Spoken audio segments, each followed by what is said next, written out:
Welcome back to Vice Grip Garage. Today is day 6 of Rocky Mountain Race Week. We've got El Toro here in Kearney, Nebraska. We're going to set some new records for the car today, but we've got a little bit of work to do first.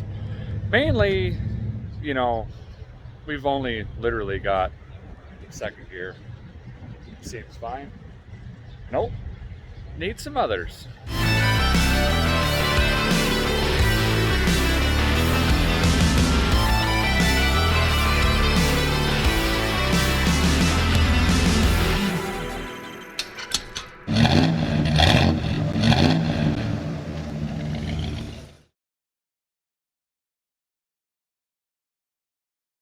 Morning, John. Morning, Derek. Spaghetti or meatloaf? Meatloaf. Good choice. What do we got going on here? You've already got tools out and it's 100 degrees. We're gonna just start draining some fluids and seeing how bad everything is. See all the glitter parties going in there? See if it's worth even putting spark plugs in it today. You know? Might just run what we brung, huh? Put fluid back in it and... Yeah, got the Wix racing filter out. If you remember from, I don't know what it was, day 17, it was probably 2. We had quite a bit of metal in the pan. Could just be new engine breaking in stuff, most likely boosting rings. Probably rings. We'll just bearings somewhere. Or bearing-ish. So oil's coming out, filter's going in. We're also going to drain the transmission juice because we ran in second gear 480 miles through the mountains. Pretty much the entire day. All day long. Yeah. Do you think we reached 300 degrees? We might have set a record. As hot as the tunnel was, we might have set a record on this one. I'm pretty sure we set a Power Glide heat record. We could have cooked eggs on the transmission tunnel. We've got a shifter cable that's supposed to be showing up at the motel. Have not seen it. That's good. That's good. We're already supposed to be somewhere and we're late. Once we get the juices changed, then I think we'll probably just get to the track and do the rest there, because probably we got to figure out the shifter. We've got tires, the whole setup, everything like that. Go through the front end again and all that stuff. Here's something pretty exciting about today. Along the way, somewhere in the path to here, we got a call from Blueprint Engines, and they asked me if I wanted to come over with the group and take a tour of the facility. It took me about 0.004 seconds to say, yep, let's go ahead and do that. So we're kind of in a hurry to get stuff done. John's smelling oil. What do we got? Not bad. Not bad? Don't smell that stick. This one's not good? Oh. Yeah, there's clutch material in there. We'll ignore that for right now and just do the engine first. But we're gonna hurry and get this done, and I'm gonna take you guys with me behind the scenes tour at Blueprint. It's kind of nice under here. Maybe we just keep making stuff up that we have to do. Shade. Anything come out of the filter? Nothing too crazy.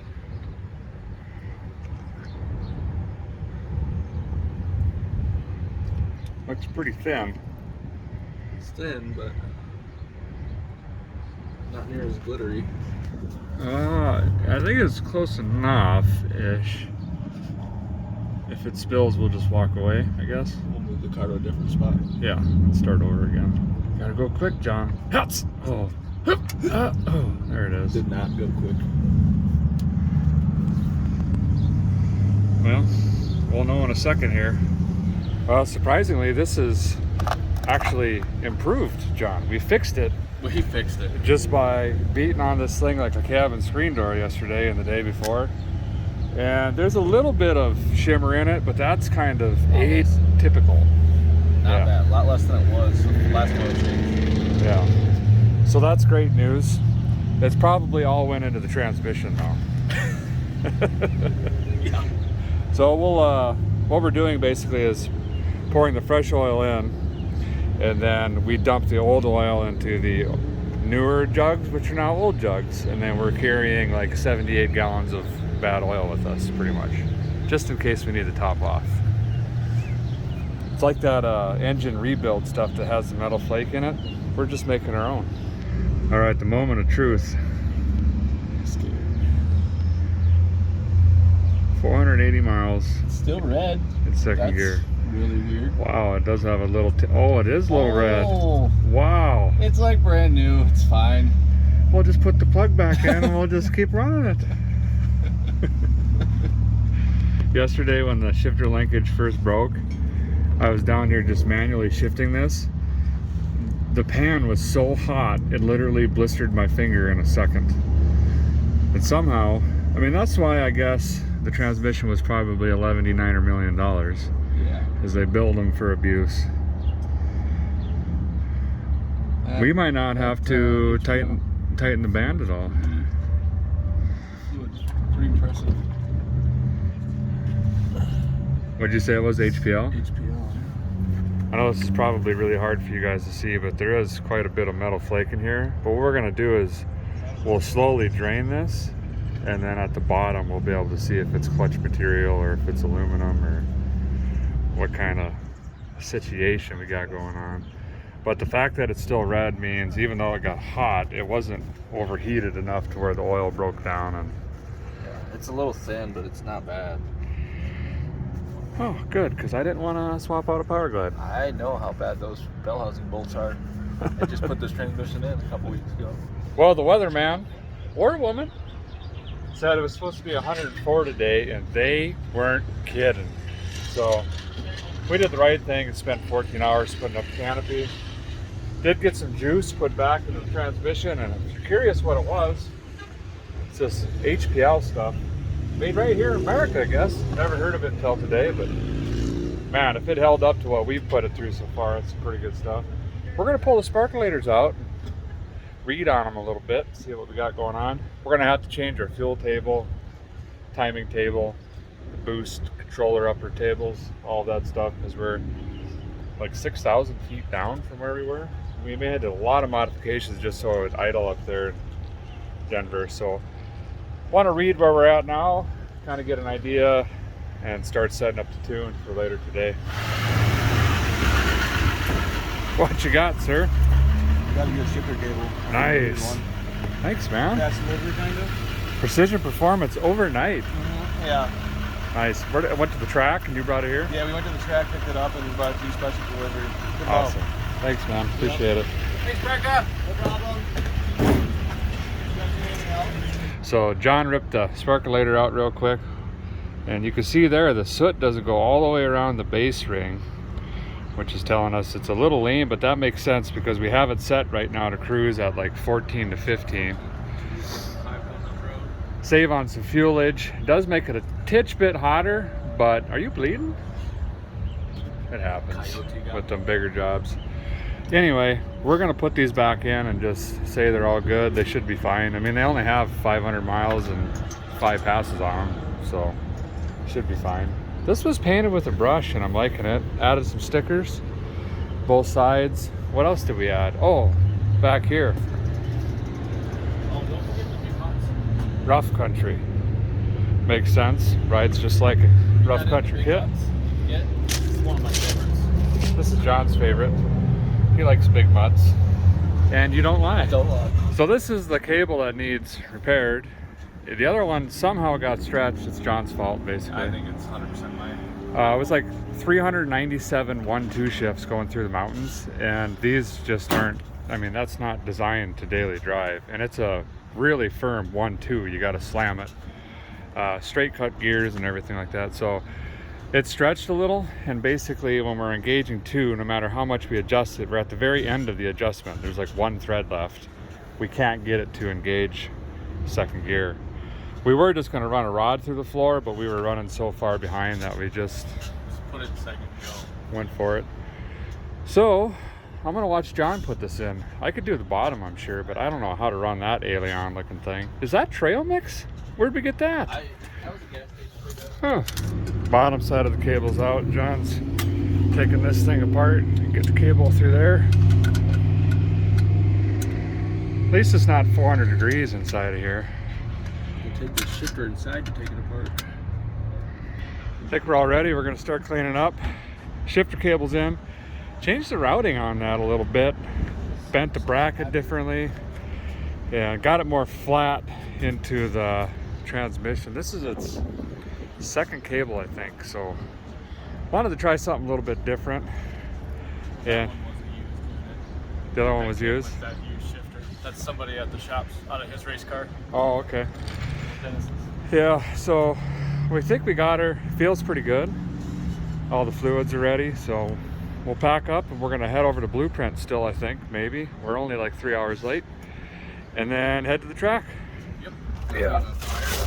The only way to make it through is you gotta rub some of these here water cubes up on the bar before you get in, or you get 12-degree burns. Look how quick that's, I mean, it is hot, fellers. Whew. Hey John, we're only 5 hours late, but we made it to Blueprint. Right on time. This facility is actually extremely bigger than I thought it would be. Pretty excited to get in here. Are we gonna try to get an engine out of here or what? I hope we don't need one for race week, but we can try to fit it in the trailer for something else. Do you think they got a Coyote, or should we just go straight to LS? I would appreciate an LS. So this is a tour before the tour. We snuck in the R&D room. I got a 454 big block here, and we're just trying to see how far we can get this thing before someone, you know, shuts us down. We're through 2 levels so far. Oh, there's a lot of people in here though looking at us weird, but we'll see how far. I gotta put the phone down. Well, there you go. Pretty nice unit. Successful. By the way, there's like 87 million blocks sitting there. Oh, you're onto it. John, I think we got it. Was that hard? Wasn't too hard. All right, we are inside the Blueprint facility, and it is absolutely massive. The smell in here is excellent. Sorry about that. We're gonna go on a little bit of a tour here, see how they get things done. I actually have a Blueprint engine sitting in a crate. I haven't opened it yet. It's coming soon. I'm gonna see if you guys can guess what car it's for. And it's got all the jalapenos on it. Extra spicy. So these are cast in the USA for us in the Midwest. So we start with a block casting. It's made in the foundry, comes to us. About the only thing that's done to it is when it comes out of the foundry, it's got flash buildup on it. So they go through and kind of hit it with the grinder and knock off a bunch of excess material. Then once it comes to us, we just make some flat spots in a few areas to make sure that when we load it into our fixtures, it doesn't mess with the machining. We got a 5-op machining process. When they come out of these machines, the bore is about 90% complete.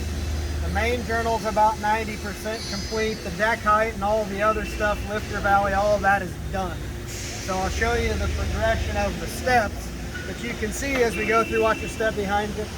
As you go through and machine, you can see it start to take shape. The timing cover where the water pump goes, the soft plugs. You can see the crank main's done there. Cam journal's done. Lifter valley, roller tins, bolt holes, all that stuff. So that happens over 5 operations inside that machine. Once it's done, it goes into our align hone machine. So if you're familiar with block machining at all, you know what we're trying to do is to make sure that when that crank is sitting in the mains, everything's lined up properly. The CNC allows us to hold a tight tolerance. We go through, we do an inspection, we make sure that it's in spec coming out of there, and then we do a finished machine here on the align hone. We'll talk about it in our manufacturing engineering department, but this machine was an old lathe base that was taken by our manufacturing engineers. They put PLCs, wiring in it, tooled it up and got it ready to machine blocks. So now, instead of having an operator standing at a manual align hone all day, we pick up a semi-finished block, load it in the cradle, turn on the coolant, hit the button, and that mandrel will spin, and the block will traverse over the mandrel and back out, and that thing is finished. And then when that's finished, there's an inspection that's done to it to make sure that we're holding the right tolerance on it. Fancy. All these are finished here?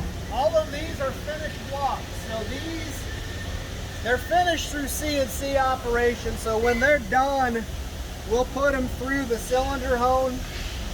We'll do the cross hatch. So those are really the only 2 things left after you do that. Then we'll also put a slight chamfer there in the cylinder to help with piston install, make sure we don't get anything hung up on it. But beyond that, that is a completed block. So all these are orders ready to be assembled. Are ready to be assembled.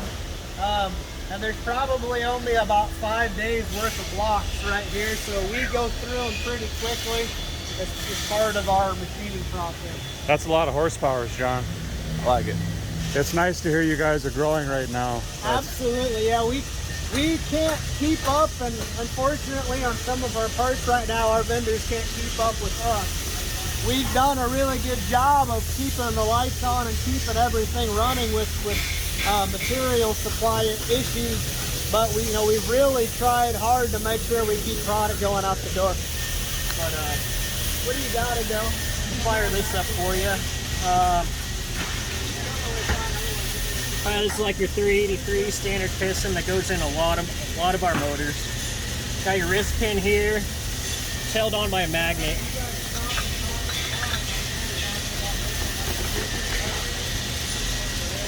Stick that in there. We'll close the door.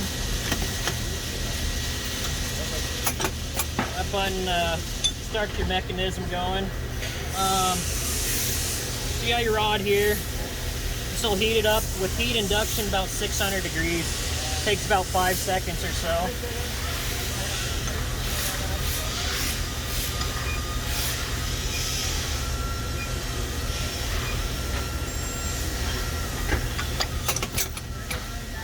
Wow.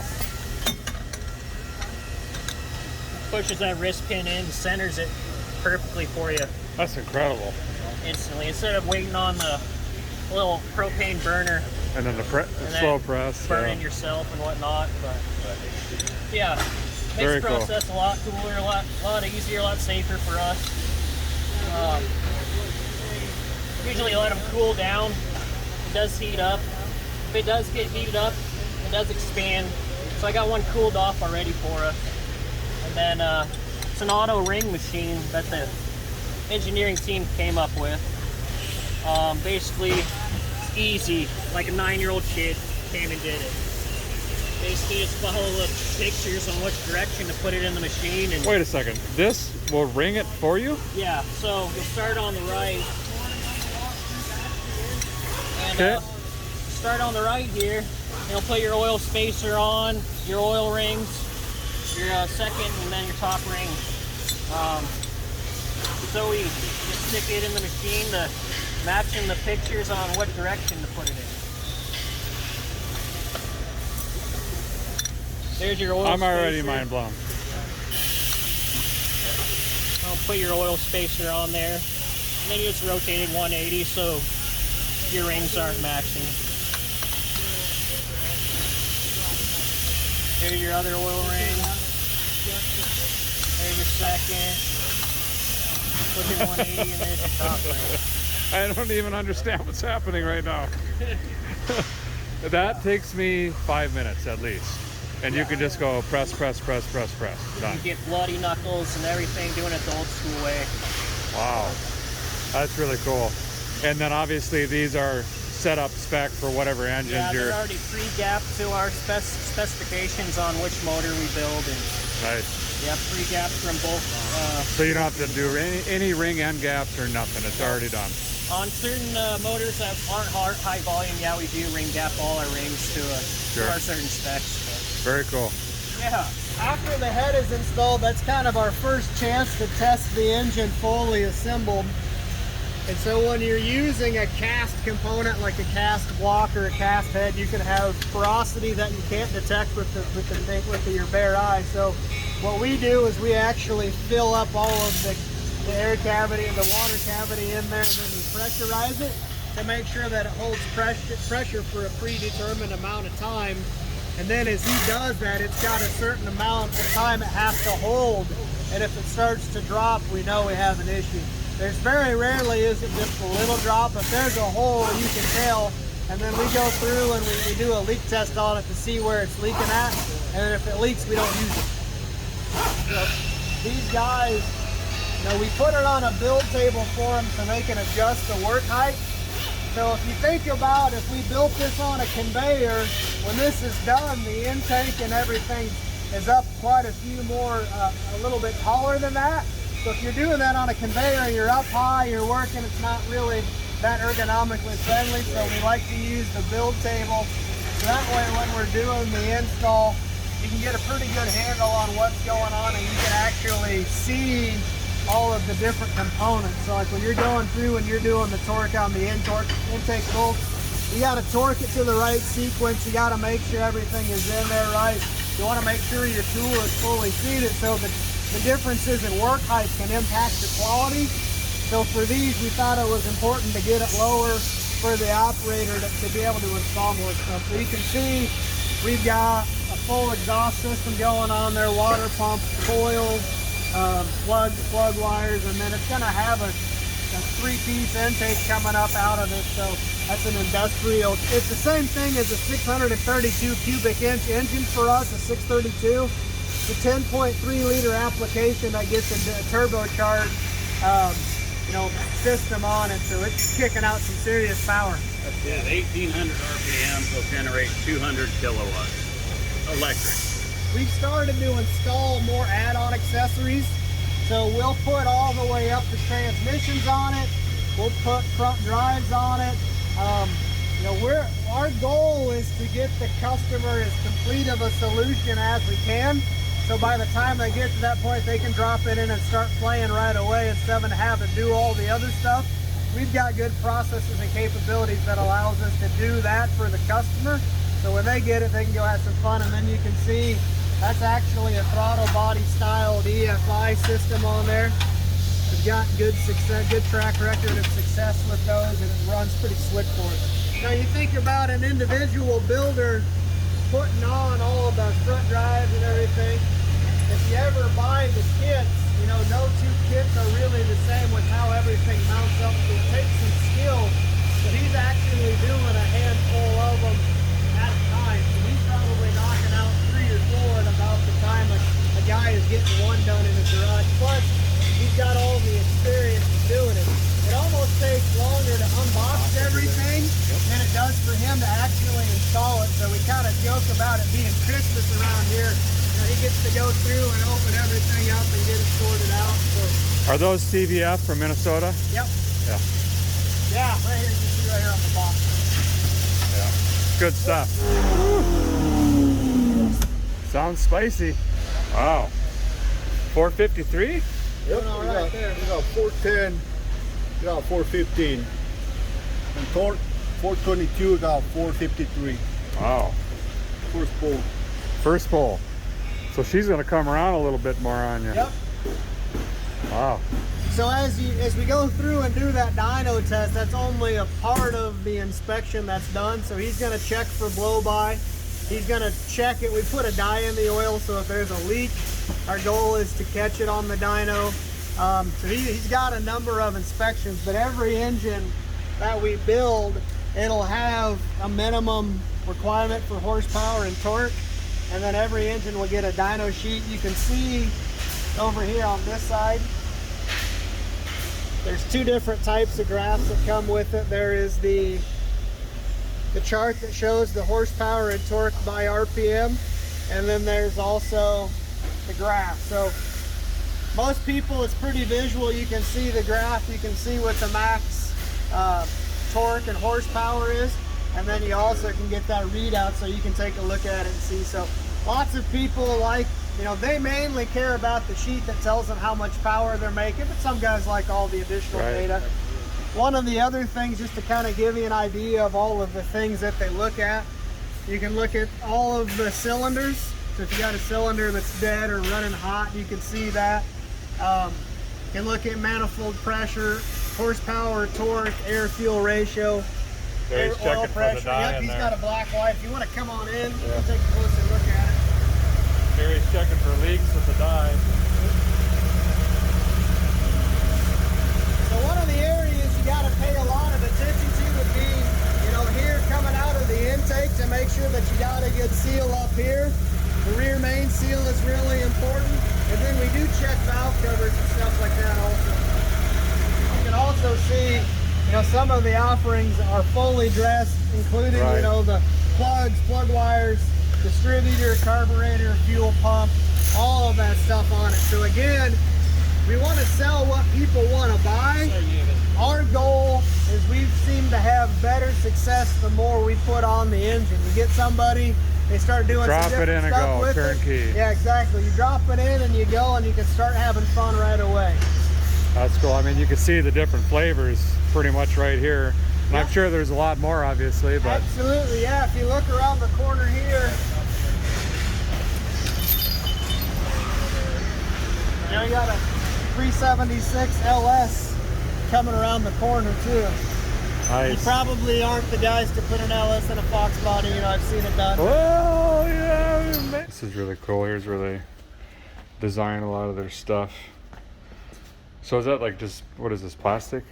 Those are all parts made on our 3D printer. 3D printer, yeah. So we'll come up with a design on using SolidWorks. It's like a 3D design software, and design the part, print it off. We'll put this on the engine, check it for fit and function. Obviously, you can't run the engine with that on there, but you can get a pretty good idea if it will work or not. Look at that. That's crazy. Yep. All the way Those down to little a pins. block, huh? Yep, that's our new Ford block that we are currently in process with. Just got cast last month. Wow. So if you can put guides and seats in a 3D printed head, you should be able to put sleeves in a plastic block and fire it up. There has been discussion on it.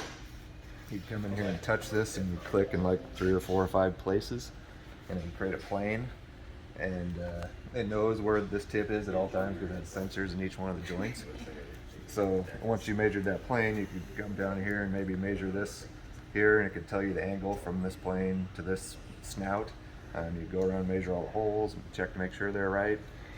But the really cool part about this thing, it has a 3D scanner built in here.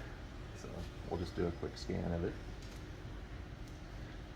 So as I scan this, it's just going to pick up points on that part, and you'll see What? it building on the screen.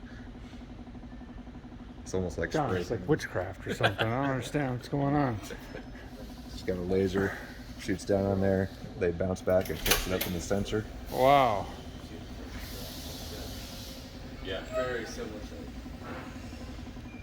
And like I said, it knows exactly where that scanner is at all times because all the sensors in the arm.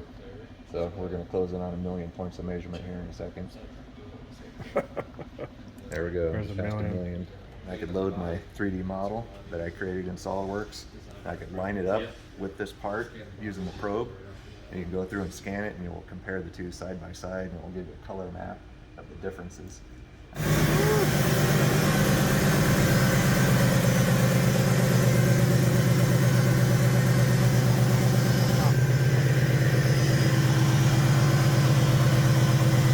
You can put a little load to it here if you want, Alex, whatever you're comfortable with. This one's gonna make about 25 to 2,600 foot-pounds of torque at 1,800 RPM. It's all natural gas propane application.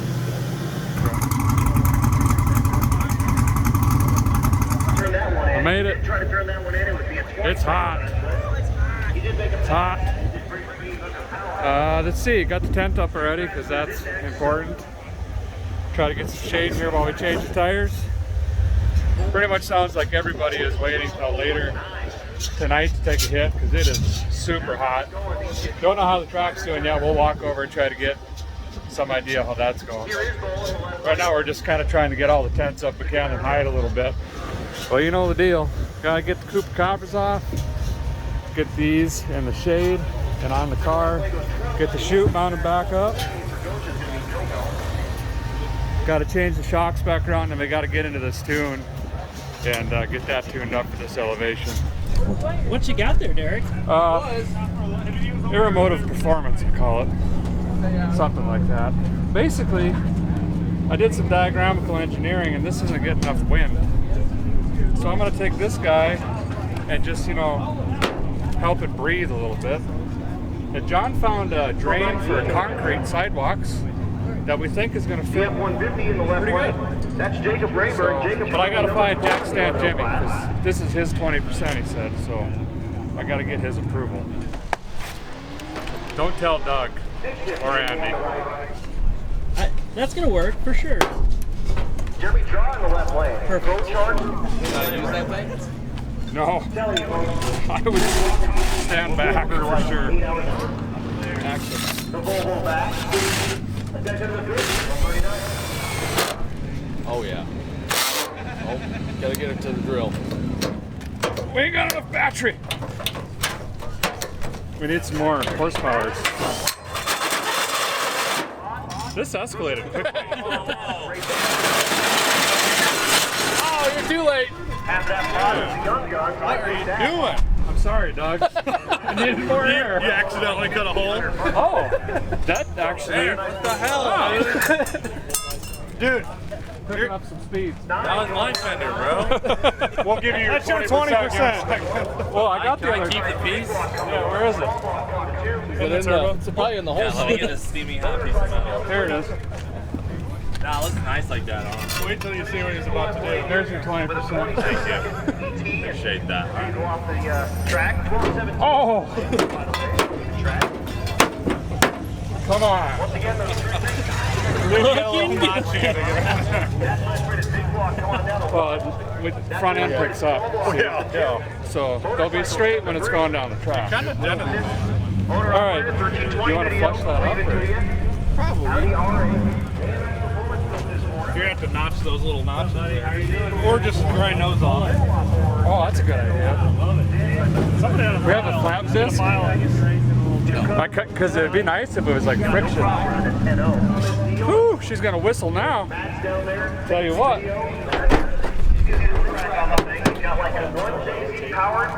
They're getting in here at midnight. Waiting on John. This is what I do. I'm ready to work. Ready to work. You throw in my drill bit? It was sharp. So you basically got to put this thing on the number. I don't edit this. So he did go 10 flat in level. John, It's really hot. sandals or flip-flops? Aren't they the same? Huh? The same? Sat? Sandals. Oh, okay. Continue.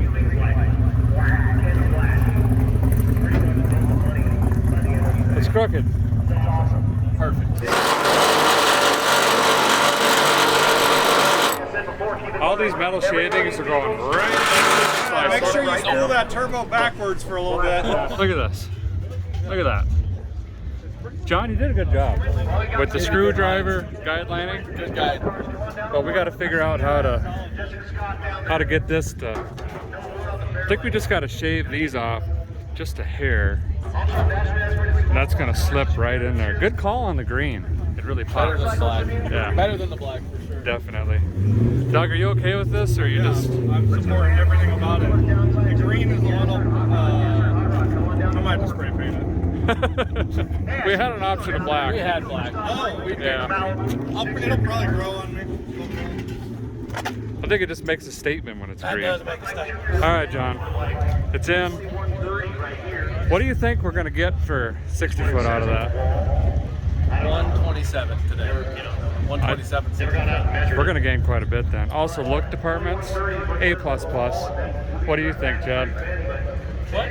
Looks department, what do we got? Oh, that's 10 out of 10. 10 out of 10, that's solid. Accurate. That Wow. doesn't get us in the running. Oh, you're right. That doesn't get us. Maybe we get 2 R's now. Rookie.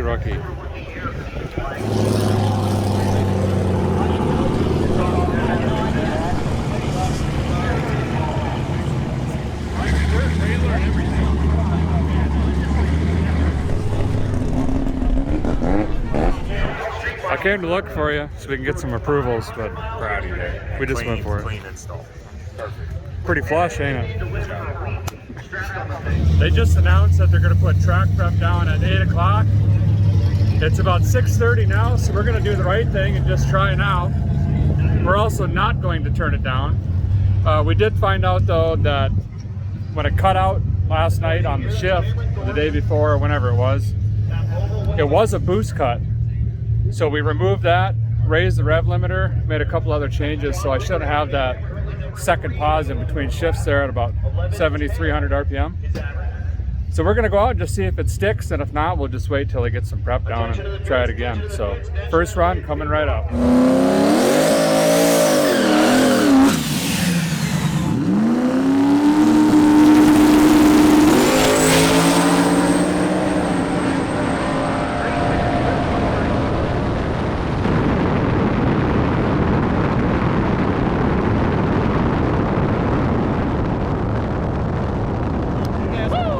Andy's ready. Shoo, buddy! Yeah.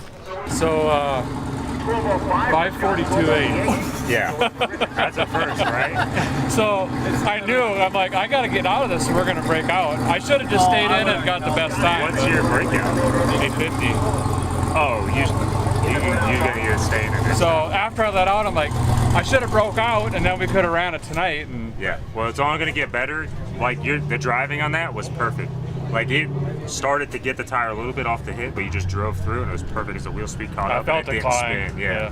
But yeah, I mean, what did 60 foot? it felt.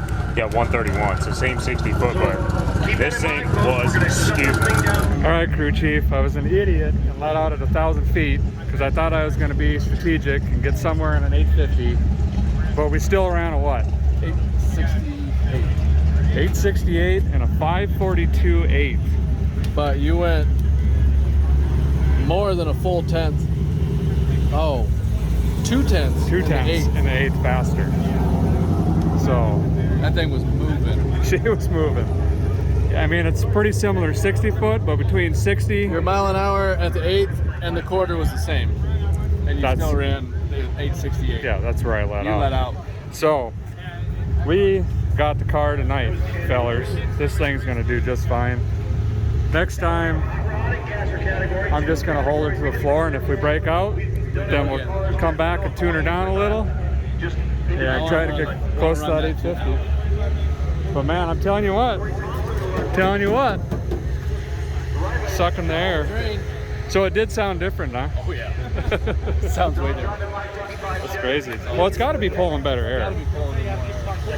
That's cool. Hooked a little bit, the tires were clawing, I could feel it kind of wiggling, but I just stayed in it, kept it to the firewall, pinned the ears back, and it didn't really swerve, it just did a slight walk. Slow. Yeah. What pressure is the rear at? 15 and a half. Want to go back to 16? I don't know. I think we just probably leave it, maybe. Well, the track's gonna get cooler though, so I don't know.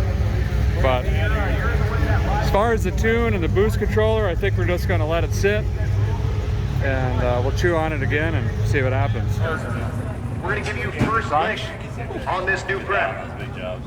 What are you doing, Chad? Also, if you have not made a pass, we're going to give you He's the just first excited to video that somebody chance on other this new than prep. boring Doug and John. Because I'm over here picking my nose. So, now we're going to be a little slower.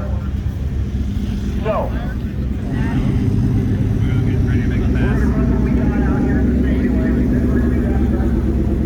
Sun's going down, it's almost 8 o'clock. They just said they're gonna prep the track for 890 and faster, so we quick hurried up, got right to the front. So if for some reason El Toro doesn't hook, which it will, we'll just hot lap it, come right back around. John will check the tires and we'll just hit it again. So No, that's not how it'll go.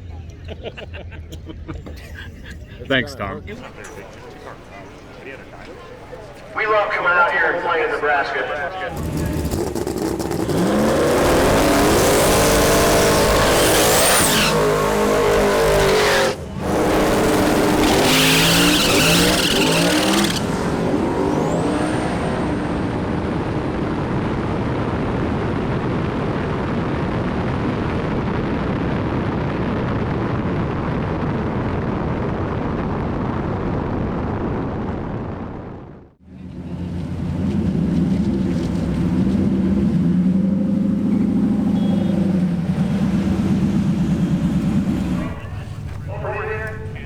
Probably go the left lane next time. Left lane? Yeah. Yeah, I was, I don't know, it's kind of frustrating because we hooked earlier and then they prep it and this car did not want to hook. I mean, I pedaled the snot out of this thing and I don't know, I must have spun through what, 100 foot? 200 foot? I mean, it was a while. not good. But at that point, I just wanted to see if the mile per hour was there, so I ran her through, and it was 157, I think. So if we can get this thing to hook, I know we can put down a good time. I'm packing this quick because I'm going to go right back up. Yeah. Switch lanes. See if we can get a run in. Well, I think I won the burnout competition, at least for distance. I don't know how many times I pedaled it. 13, 5, 11, felt like a lot. I ran it out the back door. I just wanted to see if the mile per hour was there. I think it definitely is. It's 157. We basically started at 200 foot. So we packed the chute quick. I'm gonna let down my back neck, get back in the staging lanes and see if they'll let us rip again.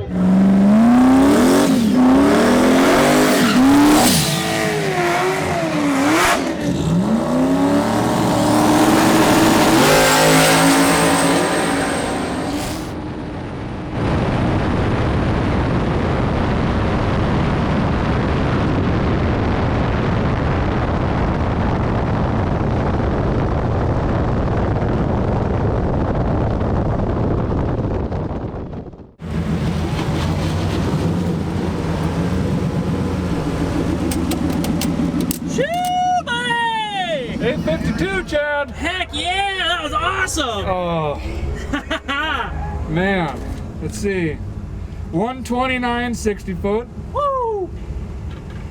852 at 161, buddy. Oh man. There it is. That's the number we were looking for all week. Oh, felt good. Let's see. Looked really good. 549. Slower to the 8th than the last pass. It's pouring the coal on the top end is what's doing it, I think. Dude, that was a rocket. I knew halfway down, like, it even started doing this, and I'm like, I ain't letting out. I ain't letting out. I'll rub this thing down the wall. I ain't letting out. Oh. We'll turn this thing around. Let's put some Chupacabras on it and go have a beer. Yeah, it's what I told Doug. He said, putting her on the trailer. Well, wait, we can't do that. Dang it. Chupacabras and beer. Shoe buddy! 852 at 161 miles an hour. Good job, Florida, dude. Hey, Chris, you better get credit where credit's due up there on the bender. I'm telling you, it's the best, man. That's worth a 10th, I guess, right? It is. Good job, brother. Good job. We're gonna pack it up. We could beat on it some more, try to go faster, but we still got another drive to make and some more passes to make. So we're gonna put the Chupacabras on it, have some cold snacks, hang out a little bit, and maybe we'll go faster. We'll go faster tomorrow. Yeah. Right, Ben? We'll go faster. Don't you worry.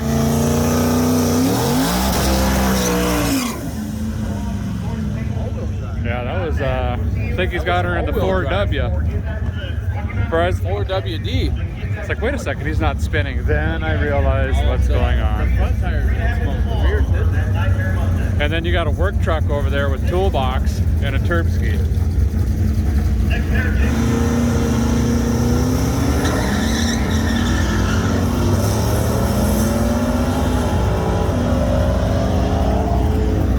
Here we go.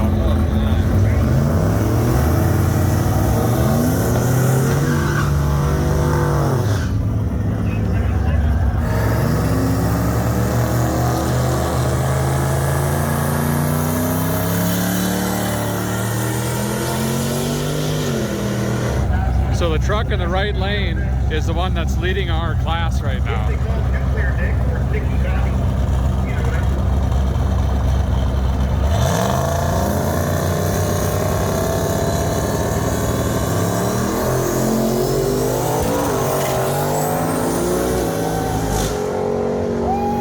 And he just ran an 857.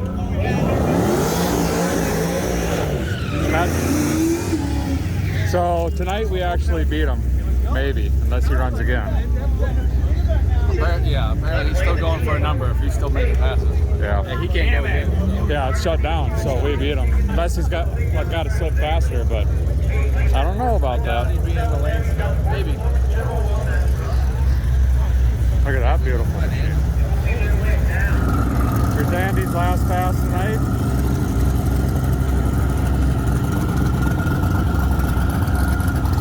You can see red. He's recording the tires.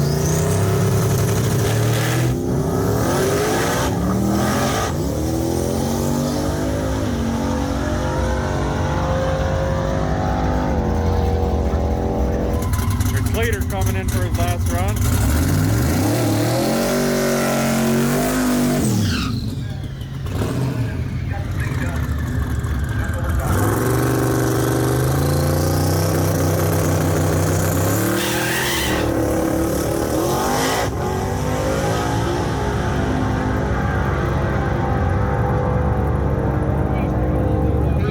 .867 and a whole bunch of water.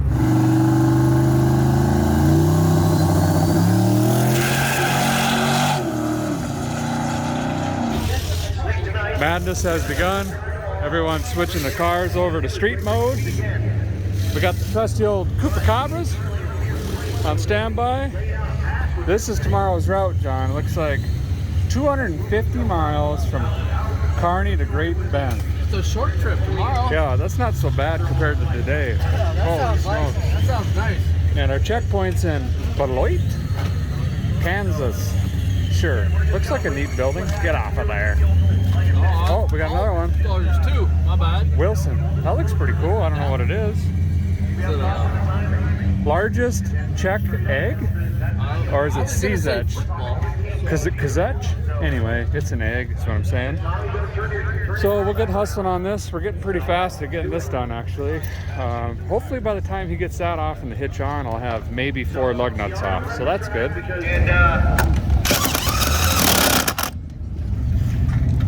Doug's about ready. Andy's about ready. We're good. Just got to strap the cooler down. Slater's getting there. There's not. There's nothing good. Well, there's one good thing. Yeah, we got to make a stop. This is not looking good. It's terrible. Our hitch is bending off, and we decided to do the right thing and just ignore it for now. And we'll deal with that tomorrow, maybe. But otherwise, yeah. Otherwise, I think we're ready to go. Not alone, brother. Our hitch also has a cracked weld. Does it? Ours isn't cracked. Your setup's nice, so you don't have to like take it off or nothing. You just. Yeah, it's part of the parachutes. Yeah, that's sick. I like that. You got to do something like that, John. We don't have to change it. Right. Tomorrow, why don't we just weld a coupler on it? Be done. Okay. That's going to do it for tonight. We're all packed up. We're going to get some grub, hit the motel. Tomorrow we have 250 or 280 miles, something like that. Great Bend, Kansas. We're going to get a safe A to B pass. We're going to turn it up even higher. Thanks guys for watching. Appreciate it very much. We'll see you next time.